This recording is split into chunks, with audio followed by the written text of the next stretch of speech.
We all knew that the last 2 years were going to be tough. Lockdowns, travel restrictions, rising death tolls, excessive yet mandatory health and safety regulations. COVID really did put everything up to a halt. Every dream, every hustle, every relationship, just everything. But when the lockdown was finally lifted in November 2021, this happened.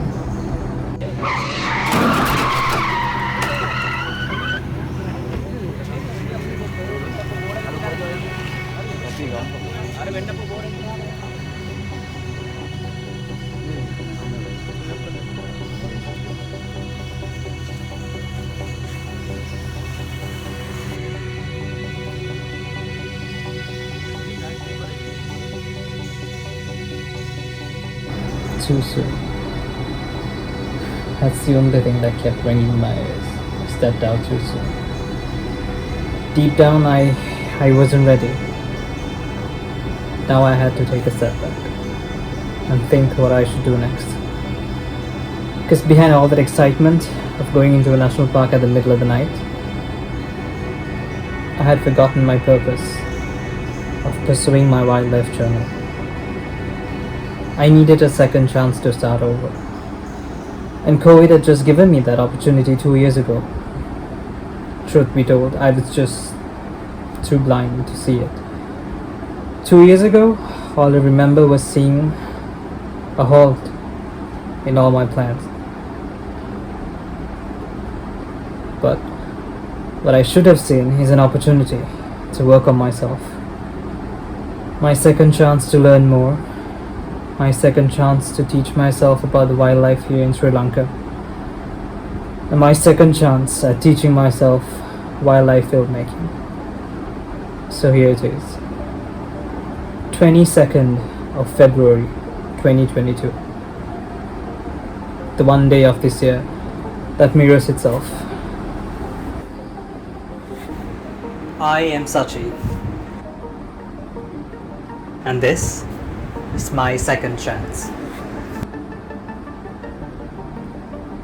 Lesson number 1 of 2022. Sri Lanka has over 22 national parks spread across the island, and I've only been to 5 of them.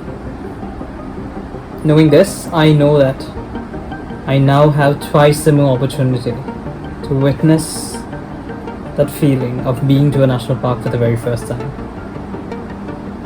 And although I may be a month late, my New Year's resolution for 2022 is to visit at least 2 of the national parks by the end of the year. And who better to do it than the people have always had my back. Together, we bring to you my wildlife journal with Sachi. It's been a while, hasn't it? Let me warmly welcome you to my first entry in my wildlife journal for 2022 from Yala National Park, Sri Lanka. On this day, I decided to take my family for the first time since I picked up wildlife photography as a hobby. And with barely 30 minutes into the national park, we got the rare opportunity to witness the only bear species you can find here on the island. In this instance, the elusive sloth bear was barely 10 feet away from us.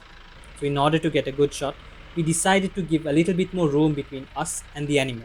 But a few eager wildlife enthusiasts decided to get a closer look and beat us to it. With the little spaces that I got, I managed to grab a couple of good photographs of this animal before it decided to get down from the tree it was on and say hello to all the visitors that were passing him by, and decided to head on to the forest on its way. Although I have to admit there was a little bit of frustration and a tad bit of annoyance from my side. I was glad that we managed to grab one of the most elusive animals in this national park as the first sighting for today. So to try out our luck further, we decided to head on when we heard that there was 3 leopards spotted on this very road. Our safari driver for the day did not waste any time at all getting to the said location where the three leopards were spotted, only to find out that there were dozens of other enthusiasts who had queued up in line trying to catch a glimpse of these big cats.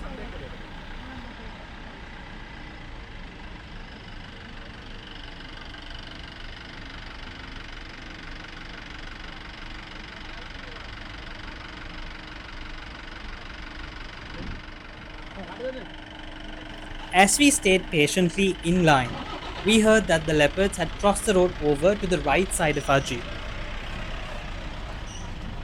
We could see everyone just getting excited with the news.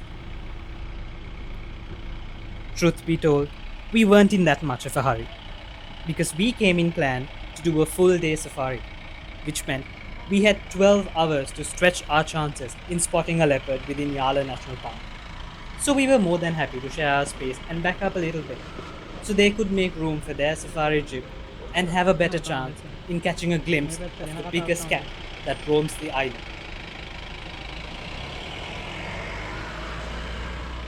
As we sat there patiently, looking into the tree line, we saw a slight movement that caught our attention. So I decided to point my camera and zoom in to get a closer look, only to find out the reason that the three leopards had crossed over to the other side was to feed on a kill. Technically, they were having their breakfast.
With the leopards showing no interest at all in stepping out, we decided to head on further and try our luck in finding more exciting wildlife.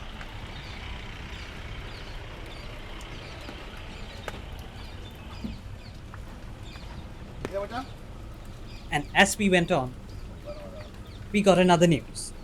A tusker had just been spotted in the road ahead of us.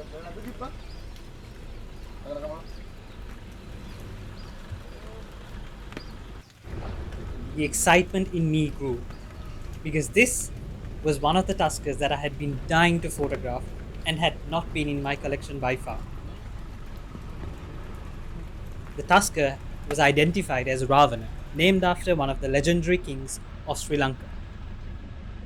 And now I was just seconds away from getting him in my record.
clouds seemed to turn grey. So we decided to head up and try our luck elsewhere outside the national park. Because a couple of days back, there was a herd of elephants, including two tuskers spotted outside of the national park. Even if it wasn't for the tuskers, the scenery was simply breathtaking. It took me a couple of minutes to notice that there were two tuskers feeding at the edge of this lake. And with the rain settling in, we decided to spend the remaining time we had in the presence of these gentle giants.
The rain seemed to be unforgiving, so we decided to test our luck one last time before calling it a day. But Yala never fails to surprise you. It may be inside the national park or outside. It is exactly what happened. So for the next couple of seconds, you're going to go through a range of emotions that I have. And please bear with me. This was past 6:30 p.m. Extremely low light, extremely low shutter speeds, and high ISOs. But the sighting was absolutely raw.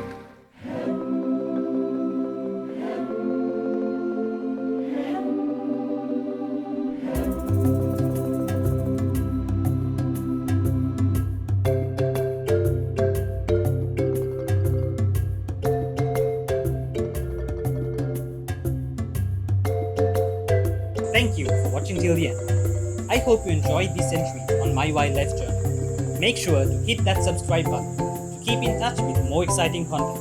Stay safe, stay responsible. See you in the next one.